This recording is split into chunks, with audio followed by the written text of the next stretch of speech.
I come to the garden alone.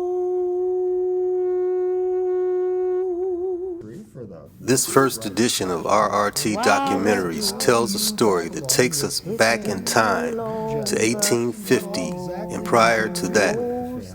Starting from 1850 to 1938 to 2019, this story is based on the life of a handmaid who lived through the Civil War and had 13 children. This true story is being recreated from the book Voices of the Past by Caldwell Sims. Actors and volunteers may or may not resemble who they portray in real life, and they may or may not be dressed appropriately for that year. I admit that 15% of what you are seeing is coming from my imagination. The rest is factual and true. Welcome to Dimensions and Documentaries.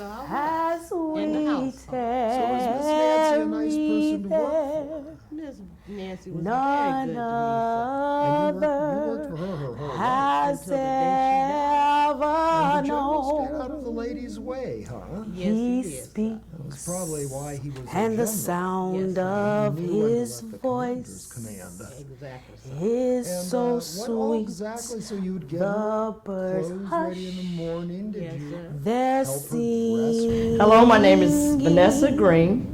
I'm 61 years old, and I'm playing the part in a juke joint.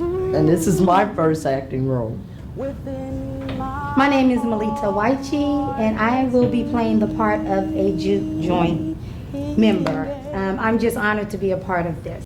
Now listen here, Miss Hattie had me working crazy hours today. I'm tired, the kids was running me amok. Where is my drink? Well, we got a couple of drinks right here for you. You want to take one? Go ahead and get you one. No, of I those. want me the fresh, the special from the back. You know what I'm talking about, Clyde? I want the one from the back now. All of our stuff's the same here. We just can't go in the back, just grab you something. I know you got something in the back. All these dives have something in the back. Why can't we interest you in this? It's the I same don't thing. want this. It's I something know in the you back. work hard.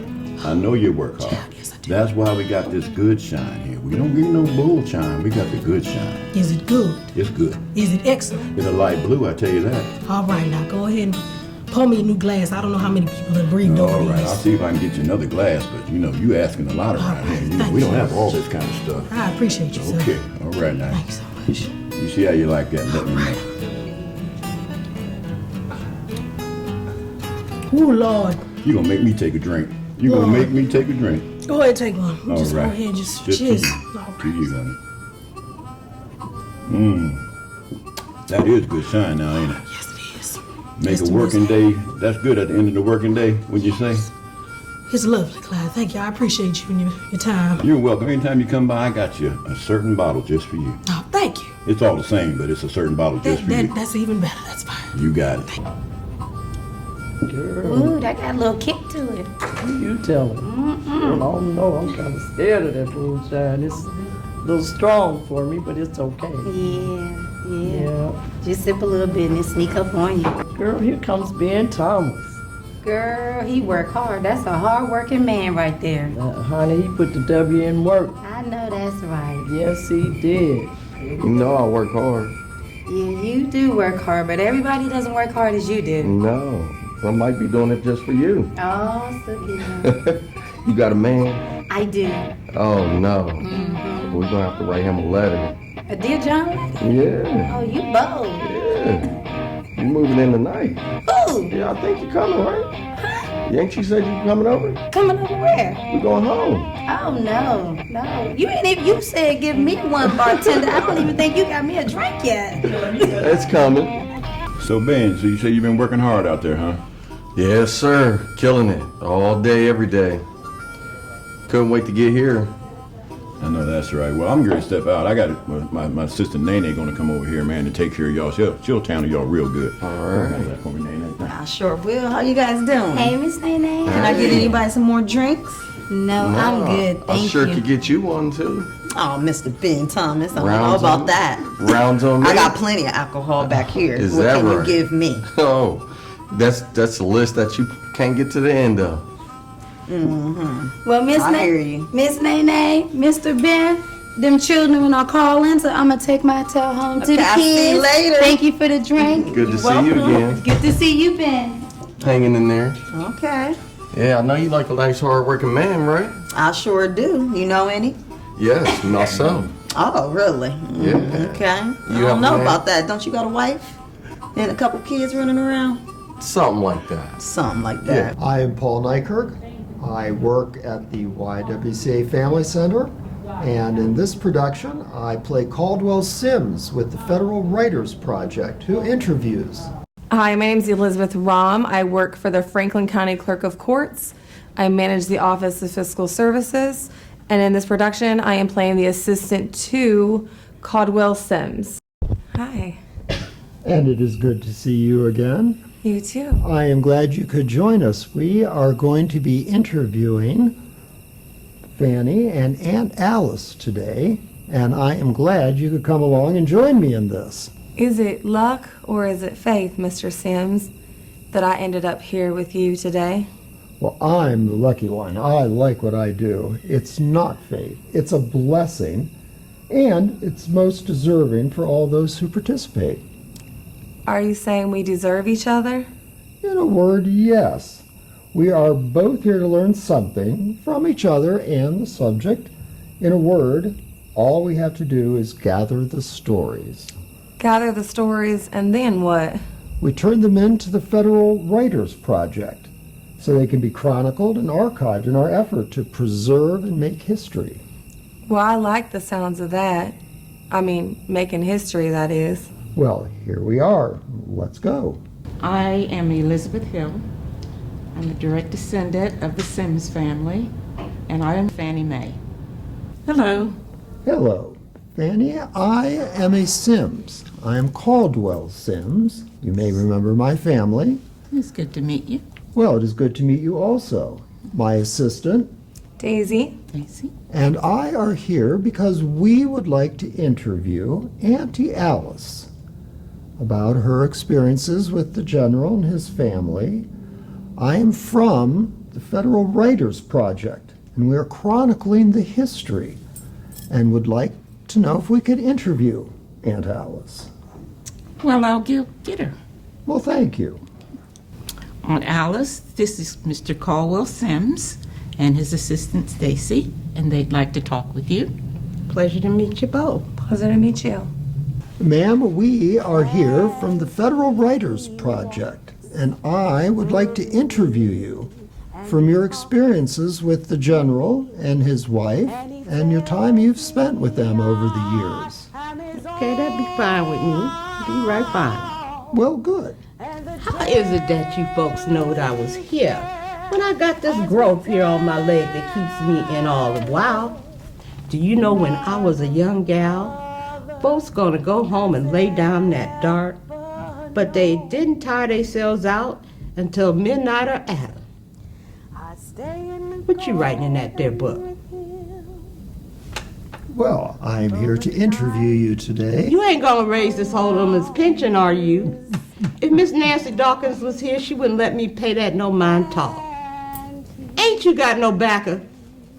Well, I do indeed, ma'am. I don't smoke no 5-cent backer. I like dime backer myself. And that you now have. Who did she brought along with you anyhow? Ain't she pretty built all over?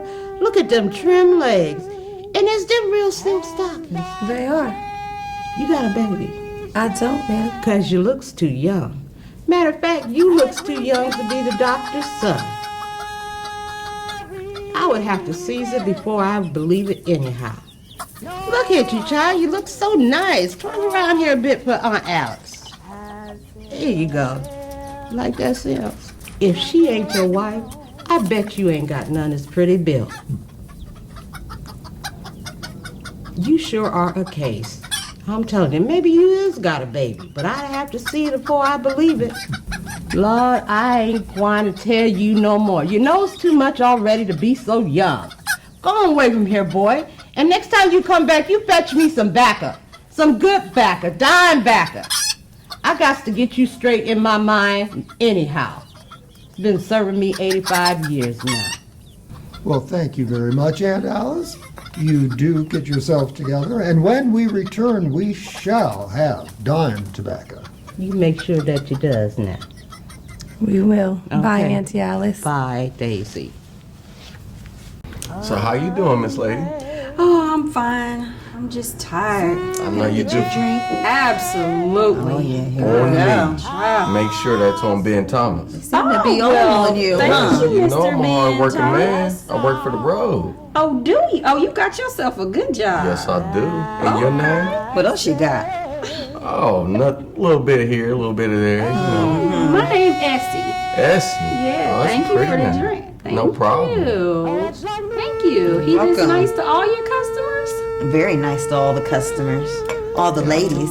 I Oh. always take another hit. I'm pretty sure she could too. Yes, indeed. Whew, it's been a long, hot day. Is that right? Where you Yeah. working at? Oh, I work down at the Jones house, and they got me doing every kind of thing you could imagine. Wait, what? Yeah, cleaning, cooking, and when I tell you them people trifling. Are you serious? Well, listen here. That's where the man like me comes in. You know, I work on them roads and I don't stop. I like me a hard-working man I'm now. pretty sure. Yeah. So we were talking earlier about those kids. Oh, yeah. Well, yeah, I do have kids. Okay. What about? What about a wife? Something like that. Ben Thomas moved that lumber from the silo here in August. It's flying by, and Ben had to get a job on the road. Ben is my daughter Fannie Mae's Oh, I husband. have plenty things to do. Man load that he done gone down, and he couldn't feed himself. But Ben feeding us. He spend an awful lot of his money for liquor, but us come down on him when it make him too mannish. Us don't let that man get away with nothing bad, cause he gets liquor in him. Well, Being pretty good when you takes into consideration that men's ain't what they used to Another be. little drink. No how. you be sure. I ain't worrying because the Lord is going to give us justice. He going to make a way out of no way, which he already has just try to done. treat the ladies. Because Ben working every day on that road and we is eating. Till he got that job, my pension fed us, but now it's just cut to $4 a month. So the Lord take away from me, but provide a way through Ben. If you do a dirty deed, you get a double portion. Somebody back there to fix that up and just kind of clean up that mess a little bit. I could probably let you find a place to stay here. Alice, I've known you my whole life, and I just want to do something that's good for both of us. So you fix up that silo back there, and I'll just find a place for you this year, and you won't have to pay nothing next year, okay? All right, that sounds like a plan to me. Sounds good Thank to you, me. sir. All right, Thank you all just have a nice day. Thank you. Hallelujah! If this works, it'll be great. I believe that when I see it. I know. Let's get the boys in here. Boys, get over here. You guys get on down to Shelton. Get your dad and tell him we got work to do. Probably down there drinking. Dad, Mom said come home quick. We got work to do. All right, Ben. Let's go, Joe. My name is Musa Octavius School Neighbors. Yeah, I am third grade. I'm 8 years old. Hi, my name is Xavier. I'm 13 years old, and I go to Worthingway Middle School, and I will be playing Laser. Hi, my name's Craighead. I'm 34 years old, and I'm playing the part of Ben Thomas. This is my first acting role. My name's Steve Flynn. I'm playing the farmer, and aside from this part, I am retired. Hi, my name is Ramona Schwabach. I live in Columbus, Ohio. I am a clerical assistant / actress, and I am playing the role of the farmer's wife in this wonderful production. Okay, what's going on? I know something's going on, Clancy. What you up to? Well, I just talked to Alice and Fannie Mae, and they're looking for a place to stay, and I thought we could work something out. And you didn't discuss this with me first? Well, I thought it'd be okay with you. No. Are they going to give us money to stay there?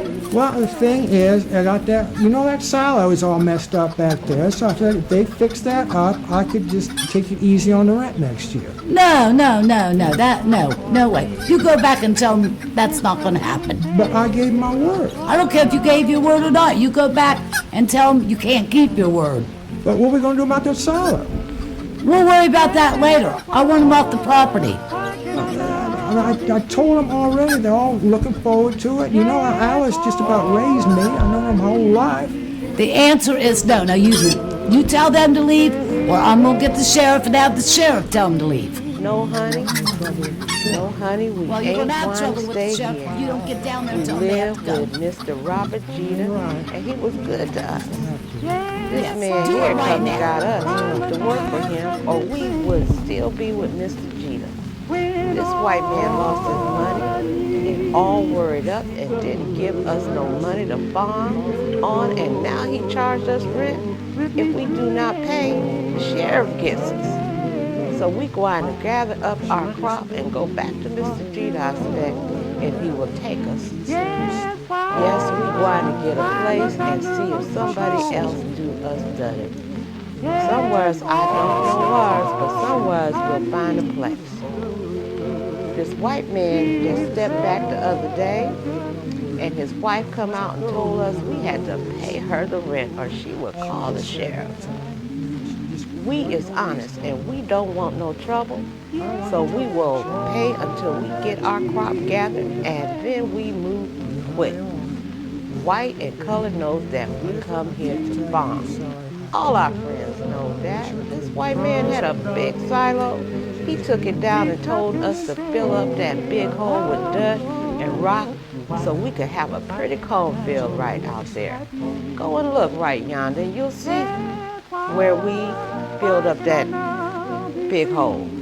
You see them weeds? That is where we was to plant corn in March, and it was all the children help us to fill up that hole. Us done all that, the white man told us, but he never let us farm. Them weeds is all that is to see. God going to give justice. He going to do that even if the man is white. Now, ma'am, tell me a little more about the general. Bang, bang, bang! Lazelle, Ben, get over here. Get me them guns. Get over here. Whoever heard anybody playing with guns when they got a heifer over there to feed? What are you doing? You need to get out there and get that heifer and take her out there to that grass and feed her. Whoever heard of laying up under a shade tree when you got a heifer to feed? And you get this here something other here and get some water and give it to her. Get! Excuse me, mister. Them is my grandchildren, and I makes them mine just the same as they was my own. And they ma makes them give me mine too. It's just so hot that they is lazy today. Next thing they be sleep under some shade tree or another. Children's, even darker children's, ain't got no mind to walk nowheres no more. When I got married, I walked more than 6 miles, and a crowd went with me, and Dave never thought nothing tall about it, neither. On Sunday evening, we walked all the way down to the Squire Archer's place from the General Rogers place and 12 of our friends, and he let us come in his office. Then he married us. I was that dressed up in a white Swiss. Dave had on a plain black suit with a white hat. His coat was one of them swallowtail things that old Dr. Billy Sims wore. That Sunday was hot as it is today, 98 in the shade. But Dave sure looked fine. Sister Henrietta Dawkins, that was single, had my Swiss made for me, and it was at her house that our infare was just immediately after the wedding. She had that house full of flowers and ribbons. We had all the things to eat that folks had at infares, but I don't remember nothing about what all it was, because I was not thinking about nothing that day but my white Swiss and Dave. He told me I could go home on Sunday. It had been raining 2 days then.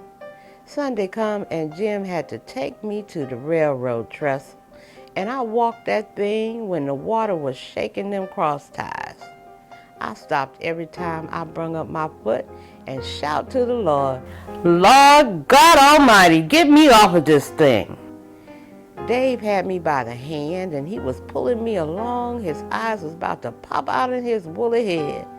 He looked, Come on here, Alice. You ain't got no time to be stopping and praying.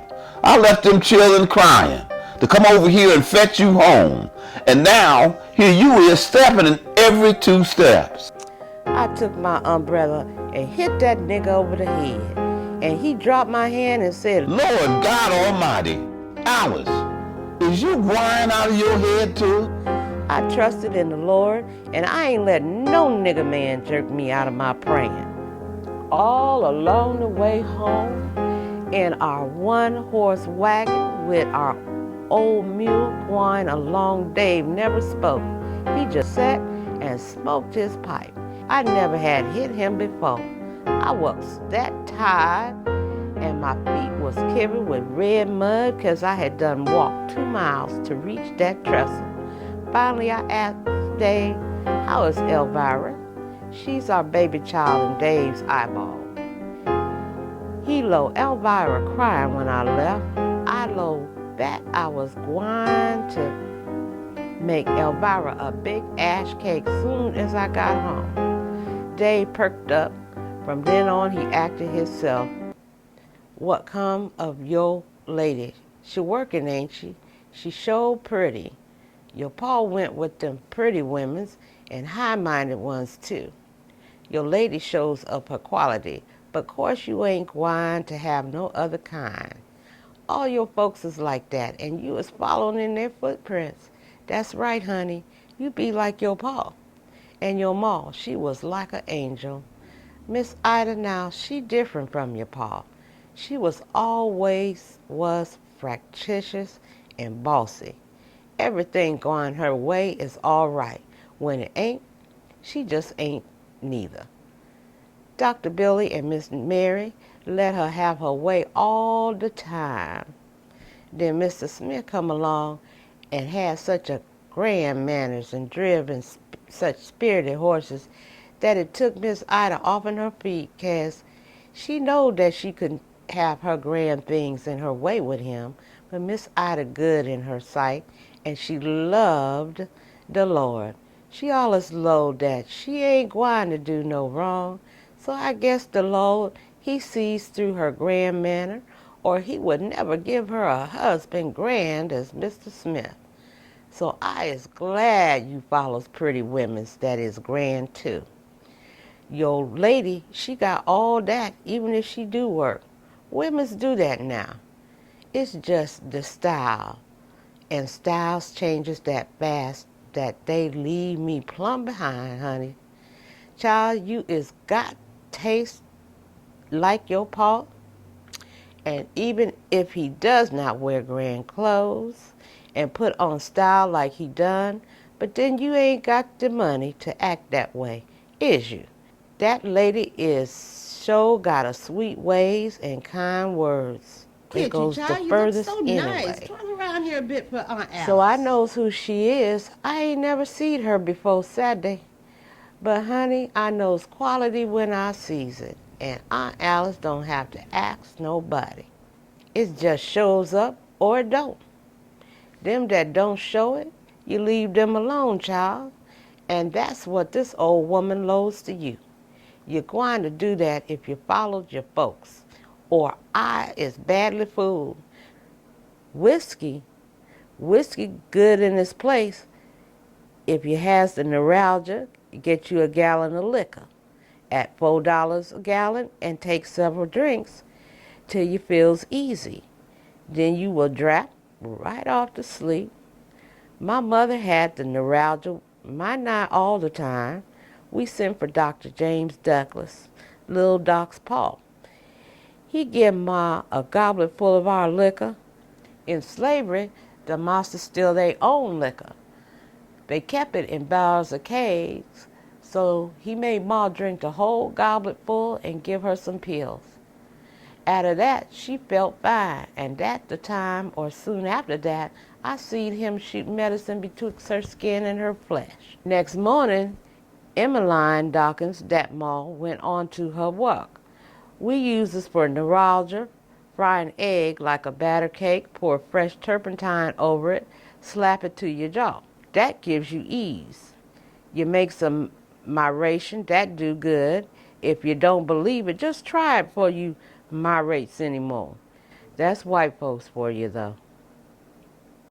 So, where'd everybody go? I don't know where everybody went. Ben's kids came and got him, and everybody else just left. So it's just been me. What happened to the other lady that was standing there that was talking to Ben? She was tired of him, so she walked out. Oh, Ben trying to be something else, ain't he? He always flirting in here. Yeah, I'm surprised he didn't start flirting at you. Oh, he better has, watch, but Ben. I don't worry about him. You don't worry about Ben? Ben got kids and everything. And a wife, I know. Ain't that funny? He be pretending. That guy's something else, to tell you that. I'll tell you what, though. Some of them ladies gonna go for Ben. Oh, they are. Yeah, I see it every day. Yeah, I'm just gonna keep making my shine and just Me watch Ben too. do his thing. Yeah, well, I guess we're gonna close up a little early tonight. that sounds Nobody good else to is me. here. Yes. All right, Nene. Start cleaning up. Yeah, we'll start cleaning up, Nene, and get this thing done. All right. Now, in addition to the General's family, ma'am, I understand you have quite the brood of yourself. Would you like to tell me a I tad got about all the little ones? 13 kids.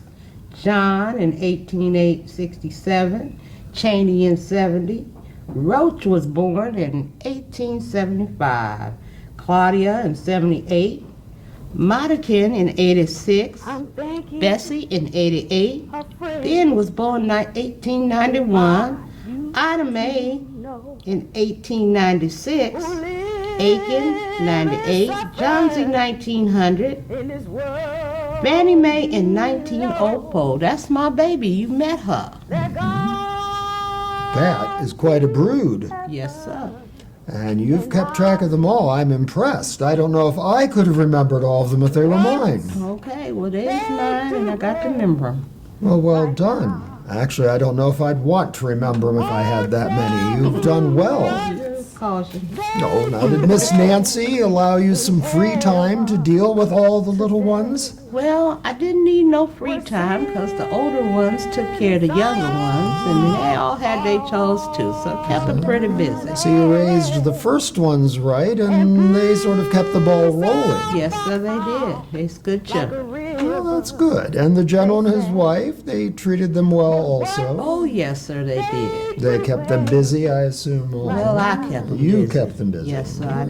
A man can always follow a trade, and if he ain't got no trade, why then he better be getting one. Those days used to be there was money in farming, but tain't no more since that depression done fell on us like a plague. In olden days, everybody had a trade. They is going back to it now. Like a river, they say, tell me what they doing right now. All kinds of things are happening, and lots of them are tragedies. And sometimes we don't even know what's real. So we pray to God for our families, to shield us from catastrophes, and to help us through all we know and feel. The love that's shared with my family does me good and feels good to me. And now I have a feeling that is real. What you should know and often do is thank God for watching over you. I'm just here to let you know the deal. To the old and to the new, if you're my family, I got love for you. And to let you know, I know God's for real. God bless the Sims family forever and a day. Hear me when I call for you and answer when I pray. Answer prayers do let you know that God is here for real. The love I have for my family is just like the love they have for me. And I'm just here to let you know it's real. And often despised, they look to heaven with tear-blinded eyes. While people were heaping heedless and deaf to the cries. Tell me what they doing right now. While people were heedless and deaf to their cries. Tell me what they doing right now. Oh, tell me what they doing in heaven today. While sins and sorrows have all washed away, the peace that abounds like a river. It gets so that a man with no trade is so burnt up wet. Lisa Smith Miller of Chevy Chase, Maryland, has been searching for the biological relatives of her father, Lynn Smith, using Ancestry DNA. Lynn Smith, born in 1940, was adopted when he was 3 years old in Washington, D.C. He knew nothing of his birth parents, and he had given up any attempts to find out about them. Lisa contacted Gwen Jeter of Columbus, Ohio, when a DNA match indicated they are second cousins. They exchanged phone numbers, email addresses, and befriended each other on Facebook. After viewing pictures of Lynn on Lisa's Facebook page, Gwen knew he was of the Sims clan. Just like Lisa, Lynn is good-natured, good-humored, and easy to talk with. After a long conversation with the last living matriarch of family, a trip to see Burnett Jeter was planned. Questions that could only be answered once the contact was made surfaced. What if they are moochers or needy? What if there's rejection and this whole thing ends in disappointment? Is this a potential Pandora's box? Meeting Lynn, his wife Daphne, and Lisa face to face made any insecurity disappear instantly. On July 11th, 2018, a party with cousins from the Pittsburgh, Pennsylvania, and Columbus, Ohio areas gathered at Verness home to share family history, food, and laughter. Thanks to cousin Galen Thomas for recording this moment in time, the unification of Lynn Smith and the Sims Majunkin family.